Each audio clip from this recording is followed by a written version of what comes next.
करें एक और वीडियो की चैप्टर नंबर 7 परिवहन तथा संचार। और ये जो वीडियो है ये वीडियो आपका जो है संचार और इससे संबंधित है, भारत के भूगोल का है। और सबसे पहले मैं आपको एक बात बताना चाहूँगा कि आप जो हैं इसमें आपको रिस्पॉन्स देना है, वीडियो देखने हैं, इसमें कमेंट्स करने हैं, ठीक है, ताकि मैं जो है वो मॉडल पेपर के जो वीडियो हैं वो बना सकूं। तो उसके लिए आपका जो सपोर्ट है वो चाहिए। और ज़्यादा से ज़्यादा शेयर करें, ज़्यादा से ज़्यादा लोगों के पास इसको पहुंचाएं ताकि सबको फ़ायदा मिले और सबका जो है विकास हो। तो चलिए स्टार्ट करते हैं हम अपने चैप्टर का। क्वेश्चन नंबर 1 है वस्तुनिष्ठ क्वेश्चंस की बात करें तो क्वेश्चन नंबर 1 हमारा क्या कहता है, भारतीय रेल प्रणाली को कितने मंडलों में विभाजित किया गया है। तो देखिए, वैसे तो जो बुक के अंदर दिया हुआ है वो तो है 16। बुक के अंदर रेल मंडल कितने दिए हुए हैं, 16 दिए हुए हैं, ठीक है। और यहाँ पर वर्तमान की अगर अपन बात करें तो वर्तमान में 18 हैं, ठीक है। तो यहाँ पर मैं इस क्वेश्चन के बारे में आपको बताना चाहूँगा कि इसमें जो ऑप्शन है वो ऑप्शन हमें देखने हैं। अगर 16 आता है तो आप 16 को राइट करोगे, अगर 18 आता है तो आप 18 को राइट करोगे, ठीक है। तो इसमें जो क्वेश्चन है वो क्वेश्चन के अंदर जो आपको मिलेंगे वो दोनों में से एक ही ऑप्शन मिलेगा, ठीक है, चाहे वो कोई सा भी हो, चाहे 16 हो चाहे 18 हो। तो आपको ध्यान में रखना है कि 16 और 18 दोनों हैं, क्योंकि देखो वैसे वर्तमान की बात करें तो वर्तमान में रेल मंडल या रेलवे जोन जो है वो 18 है, ठीक है। लेकिन अगर अपन अपनी बुक के हिसाब से देखें तो हमारी बुक में वो 16 ही दिए हुए हैं, ठीक है। तो 16 और 18 आपको ध्यान करना है, दोनों में से एक आपको करना है अगर ऑप्शन वाले हों। और अगर अति लघुतरात्मक हों तो उसमें आप 18, वर्तमान में 18 और कोष्टक में 16 दोनों कर सकते हैं। बढ़ते हैं नेक्स्ट क्वेश्चन की ओर। क्वेश्चन नंबर 2, निम्नलिखित में से किस वर्ष में पहला रेडियो कार्यक्रम प्रसारित हुआ था। तो कब हुआ था रेडियो प्रसारण भारत में सबसे पहले, कौन से ईयर में हुआ था। तो ये हुआ था 1923 में रेडियो का प्रसारण हुआ था, ठीक है। बढ़ते हैं नेक्स्ट क्वेश्चन की ओर। सामरिक दृष्टि से संवेदनशील क्षेत्रों में सड़क बनाने का कार्य कौन सा संगठन करता है। तो इसमें जो राइट आंसर होगा वो आपका होगा ऑप्शन नंबर बी, सीमा सड़क संगठन। इसको BROB कहते हैं, है ना, बॉर्डर रोड ऑर्गेनाइजेशन, ठीक है। तो BRO या सीमा सड़क संगठन जो है वो सीमा के सहारे जो है सड़क बनाता है, तो इसलिए उसको सामरिक दृष्टि से संवेदनशील क्षेत्र भी कहते हैं, ठीक है। तो बढ़ते हैं आगे। क्वेश्चन हमारा है, भारतीय राष्ट्रीय राजमार्ग प्राधिकरण की शुरुआत हुई थी। तो भारतीय जो राष्ट्रीय राजमार्ग प्राधिकरण है इसकी शुरुआत हुई थी 1995 में, ठीक है। Option number D is correct this question answer, ठीक है। तो अब यहाँ पर एक चीज़ आपको याद रखनी है कि जो ये भारतीय राष्ट्रीय, इसको NHAI, ठीक है, national highway authority of India, ठीक है। और ये जो नेशनल हाईवे हैं, ठीक है, नेशनल हाईवे जो हैं उनका निर्माण, रख रखाव आदि का काम इसी का होता है। बढ़ते हैं, नॉर्थ वेस्ट रेल मंडल का मुख्यालय कहाँ है। तो नॉर्थ वेस्ट, ठीक है, यानी उत्तर पश्चिमी जो रेल मंडल है उसका मुख्यालय कहाँ है। तो उसका मुख्यालय जयपुर में है, ठीक है। बढ़े आगे। देश में सर्वप्रथम टीवी का प्रसारण कब हुआ था। तो टीवी का प्रसारण कब हुआ था सबसे पहले देश में। तो ऑप्शन नंबर सी आपका बिल्कुल सही होगा। 1959 के अंदर जो है भारत में पहली बार टीवी का प्रसारण हुआ था। रेडियो का 1923 हुआ था, टीवी का 1959 हुआ था, याद रखना है। क्वेश्चन नंबर 7 की अगर अपन बात करें,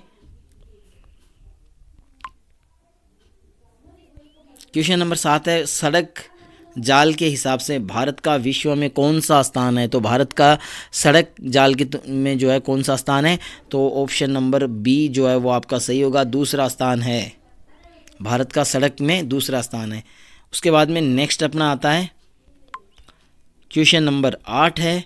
8 में क्या पूछ रहा है कि पवन हंस कौन सी सेवा प्रदान करता है। तो पवन हंस है वो कौन सी सेवाएं प्रदान करता है। तो हेलीकॉप्टर सेवाओं को जो है प्रदान करता है। तो option B is correct. Next question, ये फिर से आ गया है, उत्तर पश्चिमी रेलवे का मुख्यालय कहाँ है। तो उत्तर पश्चिमी रेलवे का मुख्यालय कहाँ है, कमेंट जो है आप करोगे, ठीक है, कमेंट में आप बताओगे कि कौन सा है जो है उत्तर पश्चिमी रेलवे का मुख्यालय। बढ़ते हैं आगे। क्वेश्चन नंबर 10 हमारा है, स्वर्णिम चतुर्भुज परियोजना का संबंध है तो किससे है। तो देखो, स्वर्णिम चतुर्भुज परियोजना का संबंध है वो सड़क परिवहन से है। सड़क परिवहन यानी भारत के 4 महानगर दिल्ली, मुंबई, कोलकाता, चेन्नई, इन चारों महानगरों को आपस में जोड़ा जाएगा और यही जो है स्वर्णिम चतुर्भुज परियोजना है। क्वेश्चन नंबर 11 है, देश में सीमा सड़क संगठन कब बनाया गया था। तो देश में सीमा सड़क जो संगठन है उसको कब बनाया गया था, तो 1960 में बनाया गया था, ठीक है। 1960 से बीआरओ जो है वो काम कर रहा है। नेक्स्ट क्वेश्चन अपना है, भारत में सर्वप्रथम रेल किस वर्ष चलाई गई थी। तो 1853 में पहली रेल चली थी। कहाँ चली थी, मुंबई से थाने के बीच चली थी, ठीक है। और इसकी जो दूरी कितनी थी, तो 34 किलोमीटर के लिए चली थी। तो याद रखना है, ये भी पूछा जा सकता है, किन दो स्थानों के बीच मुंबई से थाने दूरी कितनी थी, 34 किलोमीटर के लिए। बढ़े आगे। चितरंजन लोकोमोटिव वर्क कारखाना स्थित है। तो चितरंजन जो मोटिव कारखाना है वो आपका पश्चिमी बंगाल में स्थित है। ऑप्शन बी जो है is correct. Next question, question number 14, INSAT उपग्रह प्रणाली की स्थापना कब की गई। तो इनसेट जो उपग्रह प्रणाली है उसकी स्थापना जो है वो कब की गई थी, तो इसकी की गई थी 1983 को। राइट ऑप्शन ए, ठीक है। तो इस प्रकार से आपके जो हैं ये लघुतरात्मक क्वेश्चन थे। अब अपन बढ़ते हैं अति लघुतरात्मक की तरफ। स्वर्णिम चतुर्भुज परियोजना किन शहरों को जोड़ती है। तो वो मैंने आपको बताया था, दिल्ली, मुंबई, चेन्नई और कोलकाता को आपस में जोड़ती है, ठीक है। तो ये आपको याद रखना है, स्वर्णिम चतुर्भुज योजना क्या है। भारत में राष्ट्रीय जलमार्गों की संख्या कितनी है। तो भारत में राष्ट्रीय जलमार्गों की संख्या है वो 5 है, ठीक है। तो ये आपको याद रखना है। हैदराबाद स्थित नेशनल रिमोट सेंसिंग यानी NRSC का महत्वपूर्ण कार्य क्या है। तो इसका महत्वपूर्ण कार्य है आंकड़ों का अधिग्रहण और प्रक्रमण करने की सुविधा उपलब्ध करवाना, ठीक है। अब यहाँ पर NRSC का जो है फुल फॉर्म आपको याद रखनी है, नेशनल रिमोट सेंसिंग सेंटर, ठीक है। तो ये भी पूछा जा सकता है। तो यहाँ से इस क्वेश्चन से एक और क्वेश्चन बन रहा है, 2 क्वेश्चन इससे यहाँ से बन रहे हैं अपन के, क्योंकि इसमें आपसे पूछा जा सकता है NRSC का पूरा नाम बताइए। तो नेशनल रिमोट सेंसिंग सेंटर कहाँ पर है, हैदराबाद में है। बढ़े आगे क्वेश्चन नंबर 4 की तरफ। क्वेश्चन नंबर 4 हमारा है, पवन हंस लिमिटेड का मुख्य कार्य क्या है। तो हंस का जो ये है हेलीकॉप्टर सेवाएं प्रदान करना है, ठीक है। पेट्रोलियम सेक्टर के लिए जो है हेलीकॉप्टर सेवा, या आप इतना याद रखो ना कि ये हेलीकॉप्टर सेवा उपलब्ध करवाता है, बाकी का पेट्रोलियम की करवाता है, किसकी करवाता है, ये कोई चीज़ मायने नहीं रखती है, बस ये आपको ध्यान में रखना है। भारत एवं बांग्लादेश द्वारा साझा रूप से किस राष्ट्रीय जलमार्ग का उपयोग किया जाता है। तो राष्ट्रीय जलमार्ग संख्या 2 जो है उसका उपयोग किया जाता है। उसके बाद में देखो ये वापस आ ही गया, मैंने आपको बताया था नेशनल रिमोट सेंसिंग सेंटर कहाँ स्थित है। तो कहाँ स्थित है, हैदराबाद, ठीक है, हैदराबाद में स्थित है।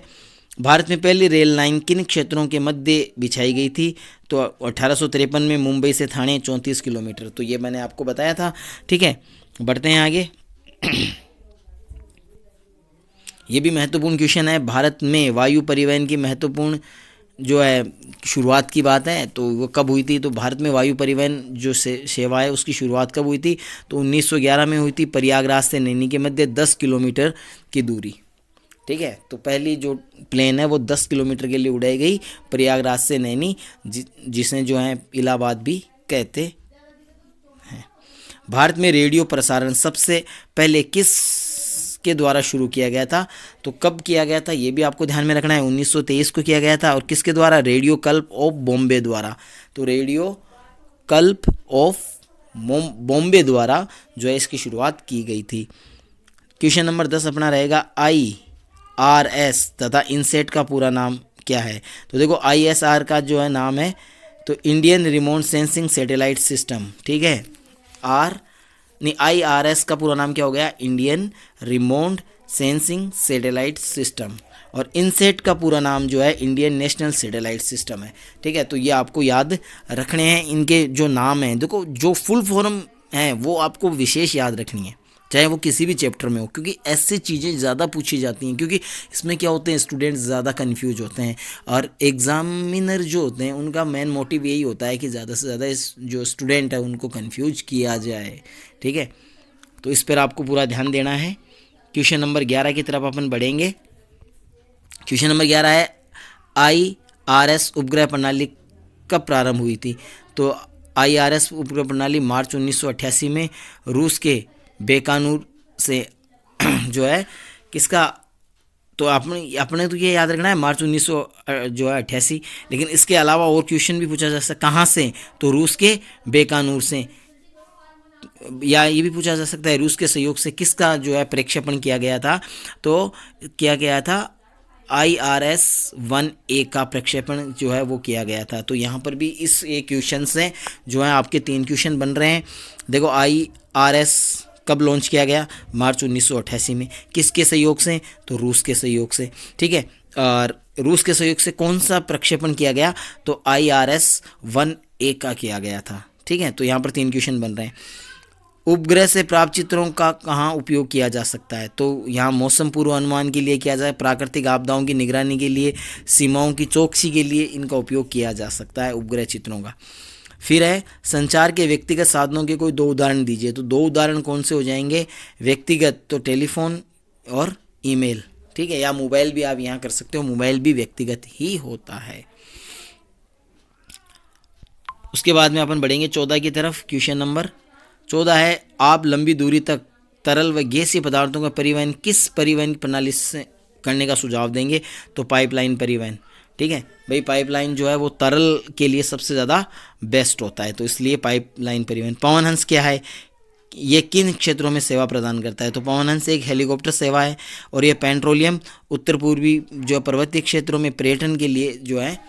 हाँ, अब यहाँ पर आपको याद रखना है कि ये किसको सेवा देता है, तो पेट्रोलियम सेक्टर में, और उत्तर पूर्वी पर्वतीय जो क्षेत्र हैं वहाँ पर पर्यटन के लिए। भारतीय रेलवे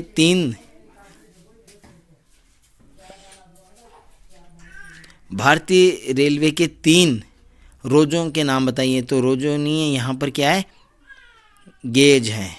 ठीक है, गेजों के भारत के 3 गेज, तो भारत में 3 गेज कौन कौन से इस्तेमाल होते हैं, ब्रॉड गेज जिसे बड़ी लाइन कहते हैं, फिर मीटर गेज जिसे छोटी लाइन कहते हैं, फिर नैरो गेज जो है संकरी लाइन होती है। ठीक है, तो मीटर गेज, ब्रॉड गेज और नैरो गेज। ठीक है, इनकी आपको याद रखना है। इसकी जो ब्रॉड गेज जो होती है इसकी चौड़ाई 1.6 के आसपास होती है चौड़ाई, मीटर गेज की 1 मीटर होती है, और इसकी जो है 1 मीटर से कम होती है, इसकी 0.700 कुछ है।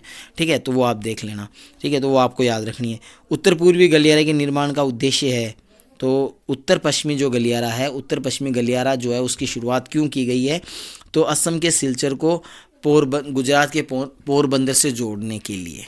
ठीक है, इसके अलावा ये नॉर्थ ईस्ट कॉरिडोर भी आपसे पूछ सकते हैं, तो नॉर्थ ईस्ट कॉरिडोर जो है वो श्रीनगर से कन्याकुमारी को जोड़ता है, और ये सिलचर से पोरबंदर को जोड़ता है। बढ़े आगे, भारतीय राष्ट्रीय महामार्ग प्राधिकरण।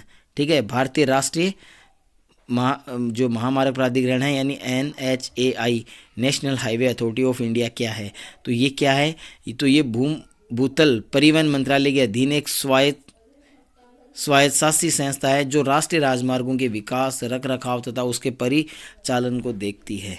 ठीक है, उसके बाद में ऑयल इंडिया लिमिटेड द्वारा क्या कार्य किया जाता है, तो कच्चे तेल एवं प्राकृतिक गैस का अन्वेषण, उत्पादन और परिवहन किया जाता है। तो ऑयल इंडिया लिमिटेड क्या करता है, कच्चे तेल और प्राकृतिक गैस की खोज करता है, उसका उत्पादन करता है और उसका परिवहन करता है। ठीक है, उसके बाद में नेक्स्ट क्वेश्चन आता है, बंदरगाह किसे कहते हैं, तो बंदरगाह क्या होता है कि देखो समुद्र अथवा नदी के किनारे पर स्थित वह नगर जिसमें एक पोताश्रय होता है और जहाँ से जहाज़ों पर माल उतारा और चढ़ाया की सुविधा हो, वो बंदरगाह कहलाते हैं।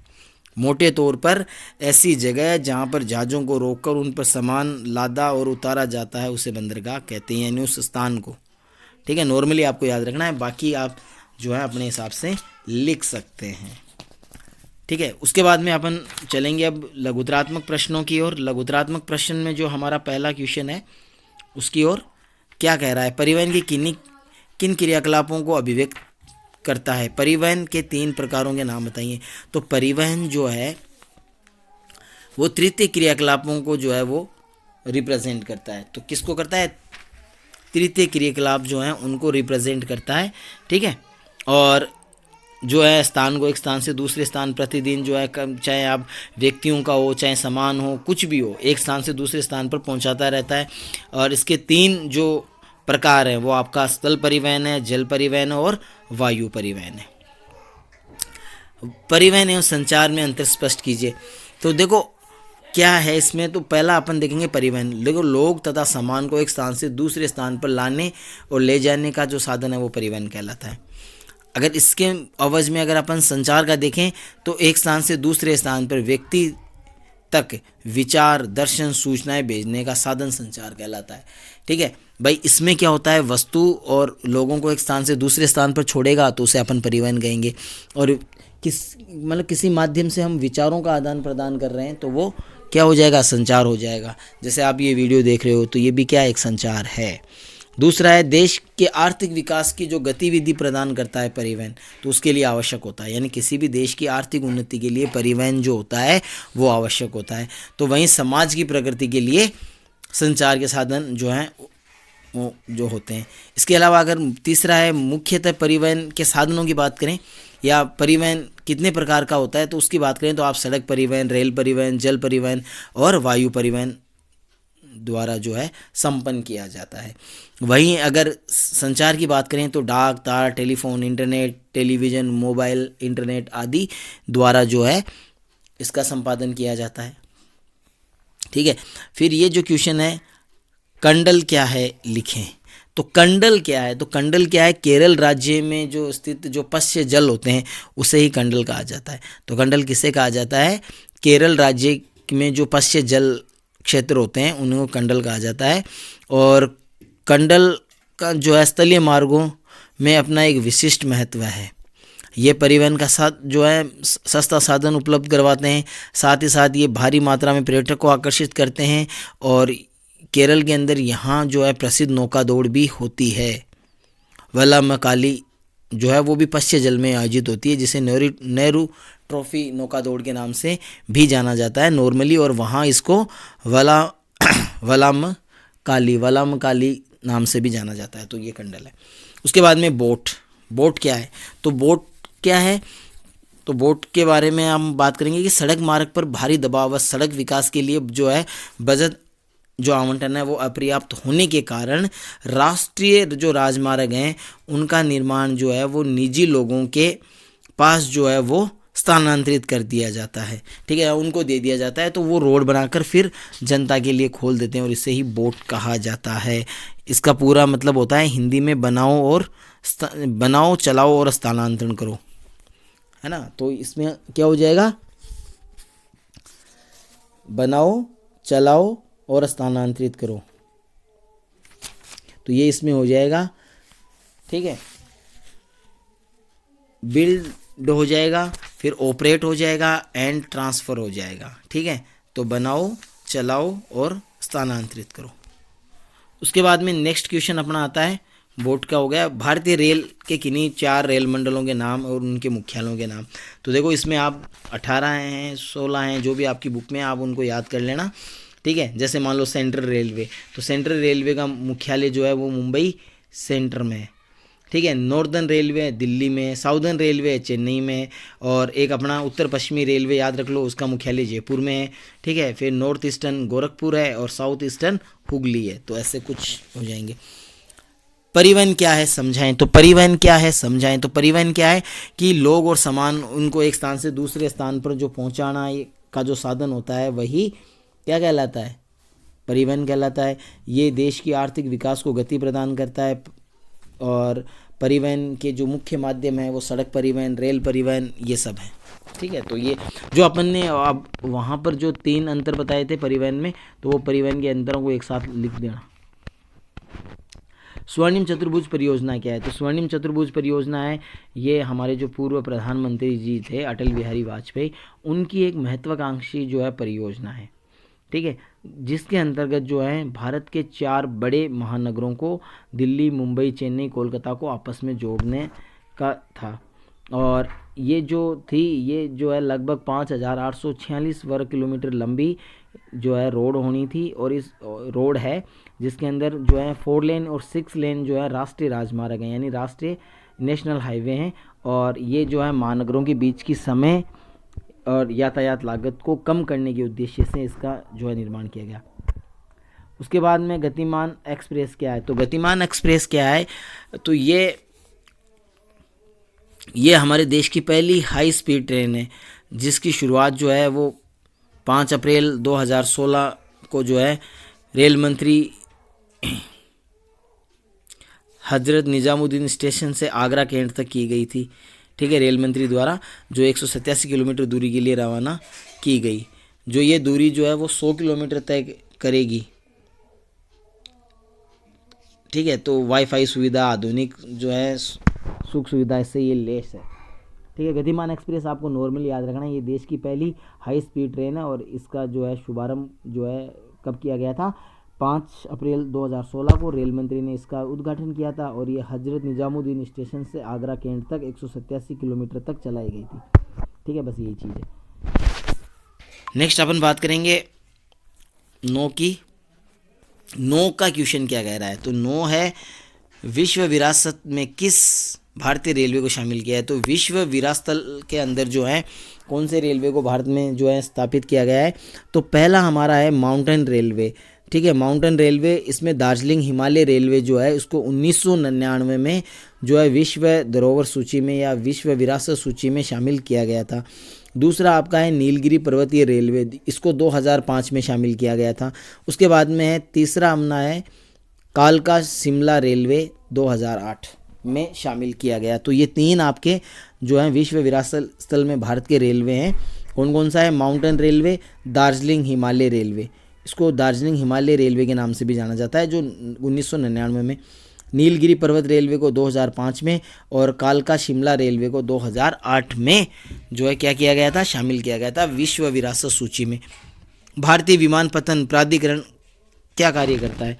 तो ये जो है भारतीय जो विमानपत्तन प्राधिकरण है, ये क्या कार्य करता है? ये हमारे देश के अंदर जो है जो वायु परिवहन सुविधा है उसको प्रदान करने का कार्य करता है।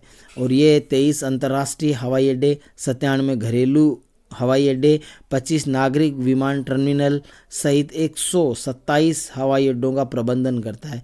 भारत द्वारा 57 देशों के साथ वैमानिक समझौते भी किए गए हैं, ठीक है।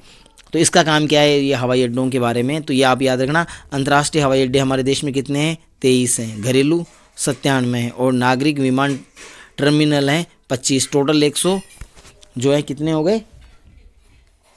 27 के आसपास हैं, और 57 देशों के साथ हमारा समझौता भी है। नेक्स्ट है आंतरिक जल परिवहन के लाभ लिखें। तो आंतरिक जल परिवहन के लाभ क्या क्या हो सकते हैं? तो देखो, सबसे पहले तो पहला लाभ होगा, ये परिवहन की सबसे सस्ता साधन है, ठीक है, जल परिवहन। अन्य और इसमें जो रख रखाव पर खर्च है वो भी नहीं होता है, क्योंकि इसमें कोई सड़क वड़क तो बनानी होती नहीं है, ठीक है, तो खर्चा लगेगा तो ऐसा कुछ नहीं है। इसमें ऊर्जा की भी बचत होती है, इसमें भारी सामान के लिए इसको उपयुक्त किया जा सकता है, यानी इजी होता है। और वर्षा काल में ये जो है सड़कें जो टूट जाती हैं, रेल मार्ग टूट जाते हैं, तो उसके लिए भी ये उपयोगी, क्योंकि इसमें वर्षा से कोई फ़र्क नहीं पड़ता है, और ये प्रदूषण भी कम करता है। तो ये 6 लाभ इसके हो सकते हैं, और भी लाभ होंगे जो आपके दिमाग में हो तो आप वो भी देख सकते हो। गुजरात में पाइपलाइन परिवहन के अंतर्गत आने वाली प्रमुख पाइपलाइनों के नाम लिखें। तो गुजरात के अंदर कौन कौन सी पाइपलाइनें आती हैं? तो आपको याद रखना है, पहला आएगा आपका अंकलेश्वर कोयली तेल पाइपलाइन, दूसरा है कलोल साबरमती तेल पाइपलाइन, तीसरा आपका है नवगांव कालेल कोयली तेल पाइपलाइन, चौथा आपका है कंबे धुम्बरन गैस पाइपलाइन, तीसरा आपका है अंकलेश्वर बड़ौदा गैस पाइपलाइन, और छठा आपका है कोयली अहमदाबाद पाइपलाइन। तो ये 6 पाइपलाइनें हैं जो गुजरात के अंदर हैं। भारतमाला योजना क्या है? इसके प्रमुख उद्देश्य और कार्यों का वर्णन करें। तो भारतमाला जो है वो एक वृहद प्रस्तावित योजना है, जिसके तहत पूरे भारत में जो है अच्छी और बढ़िया सड़कें जो है वो मिलेंगी, या अपन इसको एक्सप्रेस वे भी बोल सकते हैं। तो ये एक्सप्रेस वे के अधीन है, जिसमें अच्छी सड़कें बनाई जाएंगी जो यातायात को काफ़ी ज़्यादा नियंत्रित करेंगी, ठीक है, और इसके साथ साथ जो है समय की भी बचत करेंगी। तो अब इसमें जो है इसके जो है कुछ कार्य या कुछ उद्देश्य हैं, तो वो यहाँ पर जो है आप देख सकते हो, ठीक है, तो वो आप देख लेना। उसके बाद में नेक्स्ट अपना आता है चौथा, OIL क्या है। तो OIL क्या है, तो सबसे पहले आपको OIL की फुल फॉर्म लिखनी है। तो पेट्रोलियम एवं प्राकृतिक गैस मंत्रालय के जो है अधीन है, ये क्या है OIL है, वो किसके अधीन है, पेट्रोलियम और प्राकृतिक गैस मंत्रालय के अधीन है, ठीक है। और इसकी फुल फॉर्म होती है ऑयल इंडिया लिमिटेड, ठीक है। ऑयल की फुल फॉर्म क्या होगी, OIL की फुल फॉर्म है ऑयल इंडिया लिमिटेड, जो क्या करती है, कच्चे तेल और प्राकृतिक गैस का अन्वेषण करती है, यानी खोज करती है, उसका उत्पादन करती है और उसका परिवहन करती है। और इसे जो है 1959 में एक कंपनी के रूप में निगमित किया गया था। और एशिया की पहली 1157 किलोमीटर लंबी देश पारीय पाइपलाइन का निर्माण भी OIL द्वारा ही किया गया था। और ये पाइपलाइन जो है असम के नाहरकटिया क्षेत्र से, जो तेल उत्पादन क्षेत्र है, से बरौनी तेल शोधन कारखाने तक लाया गया था इसको, ठीक है। तो ये सबसे बड़ी जो है उपलब्धि थी उस टाइम पर, ठीक है। और यह याद रखना, बरौनी जो है वो एक बाज़ार आधारित जो है तेल रिफाइनरी भी है, ठीक है। इसके अतिरिक्त OIL ने जो है नुमालीगढ़ से जो है सिलीगुड़ी तक भी 660 किलोमीटर लंबी पाइपलाइन बनाने जो है प्रक्रिया के निर्माणाधीन चल रही है ये पाइपलाइन।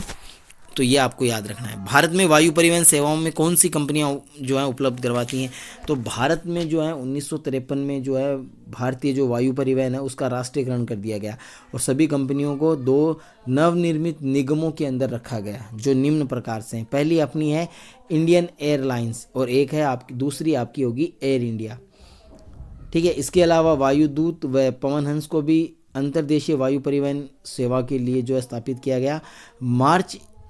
1 मार्च 1994 में इंडियन एयरलाइंस व एयर इंडिया का भी विलय कर दिया गया। The national aviation company of India's limited बनाई गई, किंतु ये कंपनी अभी तक अपनी सेवाएं एयर इंडिया के नाम से ही उपलब्ध करवा रही है, ठीक है। तो ये सब इस चैप्टर के अंदर है। महत्वपूर्ण क्वेश्चन जो है वो मैंने आपको बता दिए हैं, और ज़्यादा से ज़्यादा वीडियो देखें और उसका उपयोग करें, ताकि आप एग्ज़ाम में अच्छे नंबर बना सको। और इसी के साथ ही अपन नेक्स्ट वीडियो में मिलेंगे अंतर्राष्ट्रीय व्यापार में। तब तक के लिए नमस्कार, धन्यवाद।